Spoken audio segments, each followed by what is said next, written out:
classic startup playbook is, okay, new technology, big guys are going to move slow, we're going to rush to market, we're going to find an opening, and we're going to go. That isn't happening now. The big incumbents, the big tech companies, all of them are moving remarkably fast, surprisingly faster than you might think. The reason why that's happening is because they view AI as an existential threat to their company. They are at peak motivation to ensure that they remain not only relevant, but have the market share they currently have in new world of, AI and generative AI. And so I think that's the threat, is you have that playbook's gone. The incumbents are now moving as fast or almost as fast as startups are. And I think everybody's asking themselves, what's defensible? What is the intellectual property I can build that is defensible, that is hard to copy? And I don't think anyone knows the answer to that yet right now. So there's a lot of uncertainty, but it's a fascinating time. And, to me, the North Star is what it's always been, which is find problems that matter and solve them using this technology. Complexity and risk is a little bit higher than I think it was in prior hype cycles. So my name is Rick Nucci. I'm the co-founder and CEO of Guru. Guru is an AI search product that helps employees ask questions and instantly get answers to those questions without having to interrupt their teammates. As far as achievements Guru's made so far, we have just over 2,500 paying customers. We work with customers like Sonos, Etsy, Spotify. We have raised just over 70 million over the 10 years of Guru. Before Guru, I started a company called Boomi, which is integration space, and sold that company to Dell and went on to start Guru.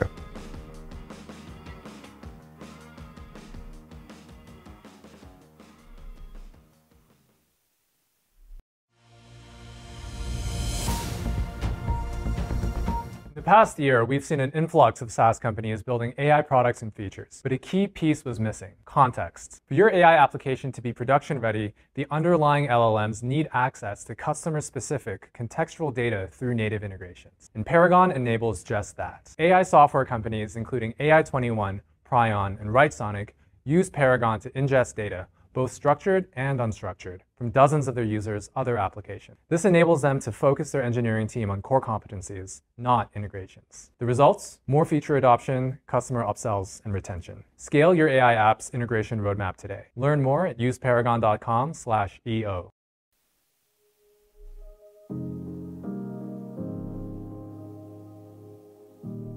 I would say that as a child, entrepreneurship felt a little bit natural. Both of my parents were business owners. As I sort of thought about starting a company later in life, it felt sort of normal. It felt like something that you do. And then from there, I went to Penn State University. I would say halfway through my time there, was a business major, but really figured out that technology is what interests me and what inspires me. And so kind of pivoted halfway through my college education and went full bore into technology and joined a software company right out of college. And that sort of led me to start my first company, Boomi, when I was 24.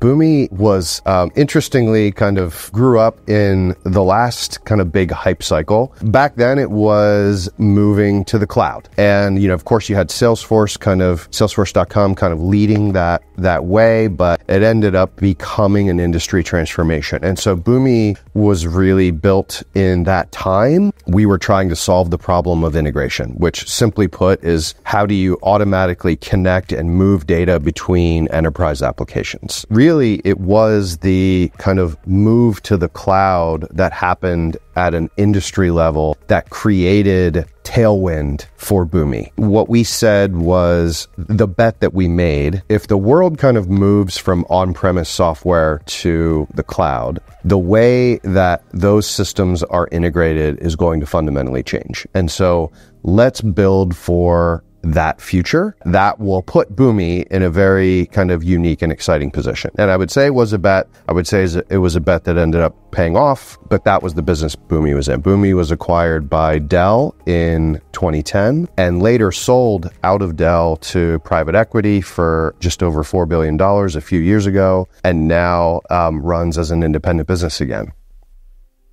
I think one of the things I learned kind of the hard way was when you are a founder of a company and you begin hiring a team, the weight of your words matter. I would find that the way I delivered things was maybe unexpectedly or unintentionally harsh. And so I overcorrected. And over the years, I've really leaned into this philosophy, this framework called radical candor, which is all about how do you balance the idea of challenging someone directly and caring personally about them. If you just do one, you're actually not really helping the person. If you're just challenging someone, but you don't care about them, you kind of sound like a jerk. If you're just caring about someone, but not challenging them, they call that ruinous empathy, which means you're not really helping them get any better. I would say that communication style was something I learned the hard way. Another big learning, I would say, for Boomi was the importance of differentiation and positioning. I remember in the early days of Boomi, Microsoft launched a product called BizTalk, which was conceptually very similar to Boomi. And as we saw the market kind of move on, we just saw more and more alternatives. And I remember a meeting with an investor early days. We had created these kind of sales assets and we were all excited to show them to this investor and get their feedback. And he goes, okay, if I was to replace your name with competitor X's name, would the story be the same? And we were like, okay, yeah, we got it. Yeah, we really kind of, we're not getting it. We're not getting the need to kind of stand out. That has stayed with me forever, but I think led to us going on this search to say, listen, like we're small, we're not as big as these incumbents. We need to find our space. What is the unaddressed area of the market that no one is really focusing on right now? And I was talking earlier about that bet of saying, hey, listen, if cloud becomes the thing, if it's not just a fad, which it was in 2006, 2007, I think people were wondering, hey, is this really going to be where it all goes? We said, okay, well, let's bet that the answer to that will be yes, and build towards that. A lot of what I think drove our ambition was this need to be obviously unique, obviously different in a sea of crowded things. And I think, especially when you're building in hype cycles, I think cloud computing was a big hype cycle. I think generative AI is a big hype cycle. This need to be obviously different, I think just is maybe spotlighted more than any other time. The common threads across building two startups for me as a leader of those companies has been around self-awareness. Self-awareness requires a willingness to be vulnerable. It requires a willingness to accept areas where you're not as strong and areas where you are exceptionally good, and being honest with yourself. And so I think that starts when you're founding the company. And I think a mistake we made at Boomi was we had redundant skill sets as a founding team. And later, I think we corrected that. I think at Guru, I'm very fortunate to have the co-founder I have, Mitch, because I think we complement each other really well. But in order to understand what makes you complementary with your co-founders, it requires this self-awareness. And look, that's not to say you can't be awesome at anything you want to be awesome at, right? But at any given time, how can you move as fast as you can by bringing in people who complement what you are good at and where you need help in executing? That might mean, by the way, in your founding team, that your role might not be best suited to be CEO, or it might be best suited to CEO. I've talked to many founders and went through the journey myself of like, you know what? The job of the CEO isn't the thing that actually gives me energy. It's actually building. It's actually doing X or doing Y, right? So self-awareness has been such a huge part of the journey. And I think the other big aspect where self-awareness comes up again and again and again is around setting and defining the culture of your company. Ultimately you need to, I believe, find the characteristics and behaviors you want in the culture at your company to be successful that is compatible with you, compatible with your style.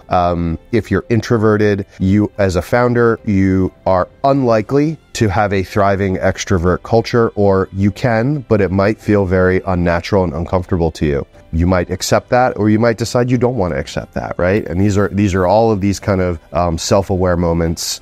I would say all of the things that I have done that have had immense ROI, being a founder for a long time, is coaches, learning frameworks like radical candor, ways to sort of self-improve, discover blind spots, be interested in kind of correcting them. The final thing I'll say about it is it's a very hard thing. It is the hardest thing I have ever done starting either company, very hard for different reasons. Finding product market fit, equally hard in both companies. It didn't feel any easier the second time around, So again, I think the final thing I'll say is like why self-awareness connects to a startup being hard is you need to understand your energy. It's so easy to let startup become your identity, which is really, really dangerous because when the startup's doing well, you might be riding high. When things aren't going well, you might take that way too low. These are all lessons in self-awareness and recognizing, where to draw the line, where to disconnect, those kinds of things. Guru began as a pain that my co-founder and I observed in our last company.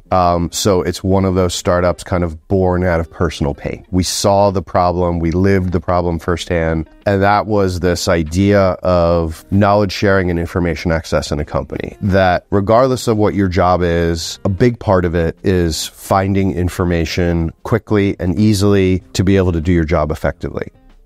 Getting our first customers, we took some inspiration from a book written by Steve Blank called 4 Steps to the Epiphany. And specifically within that, he talks about a concept of customer development. I did a lot of outbound prospecting to strangers.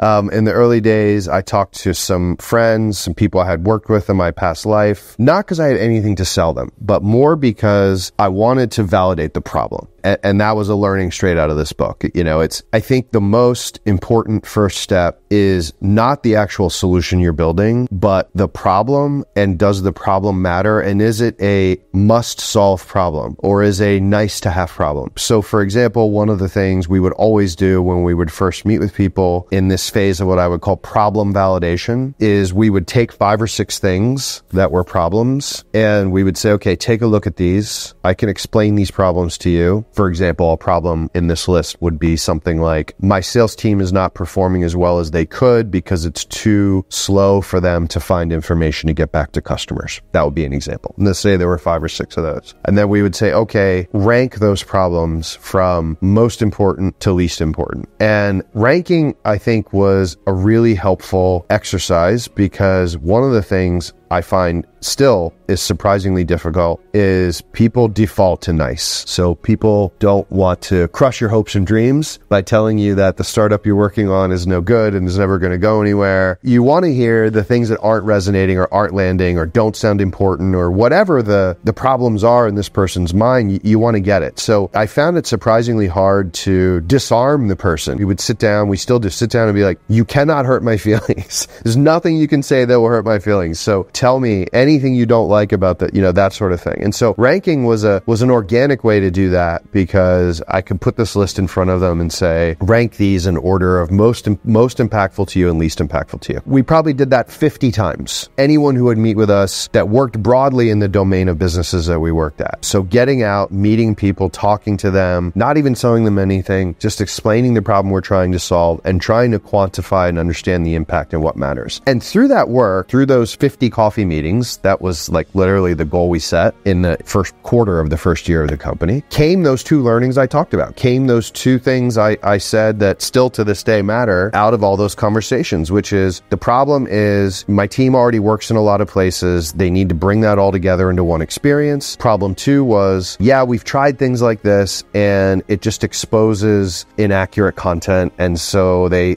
have that experience once and they never go back and use the system again. They just go back to asking each other. Those 2 things came through doing that exercise, tremendously valuable, and then drove our product roadmap for the first year. The very first product market fit we found was sales teams at technology companies. I would say roughly 2 years. The 2-year time for us was building initial versions of the product, validating the pain point, validating the initial buyer, and proving that repeatability point. Another metric we tracked in the early days of Guru, and I learned this from Jason Lemkin, who runs SaaSter. He calls it 10 unaffiliated customers, and I really like that. And that is, can you get 10 customers who you don't know, who are strangers, so they don't trust you any more than any other vendor? Can you get them to actually pay for your product? And that was one of the metrics we were tracking in those early days, was getting to those 10 unaffiliated customers. And so I would say within 2 years was when we had sort of honed in on that sales team use case, gotten to about 100 paying customers over that time. And I think that's when we knew we had the beginnings of product market fit. I think that's really great advice, where overhiring go-to-market can actually cause more problems. To me, it all comes down to how well you have found repeatability, because there's a very dangerous version or deceptive version, I'll say, of product market fit, where your revenue is growing, but your use cases are not yet consistent. If you were to write 5 case studies about a recent cohort of customers, how similar would each case study be from the next? And the more similar it is, the more likely you have found product market fit in the sense of repeatability and ability to invest in growth. And if you stare at those 5 case studies and they're actually all different, meaning that these customers are all happy to spend money with you, but they're using different parts of the product in different ways, that's a pause. And that's where, if you just start ramping a sales team, you're sort of inviting that chaos into all of your sales conversations. And you're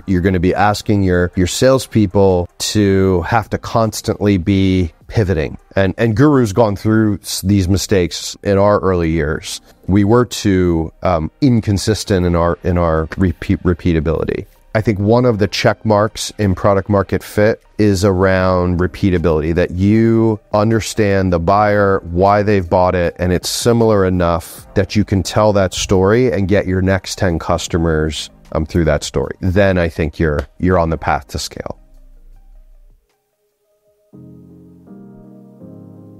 As a founder building now, there's this overused adage, but I love it. And that is that the best companies are born during recessions. That is, I believe that very, very much. The bar of problem identification is at its peak during recessions. People are most skeptical to buy things. People have lower budgets than they do in other cycles, and therefore they're going to be maximum scrutinous during that time. And if you identify a problem that even with that criteria, people still want to pay to solve, you are going to build an amazing company, because as those economy cycles get healthier and improve, you will just ride that wave. Right now, easily the hardest it's been in the last 10 years from a tech buying cycle perspective. You're still getting people to sign up and pay. Those are amazing cohorts of customers. So that's my advice, is you can look at it as it's really hard, but really you're creating a high bar by which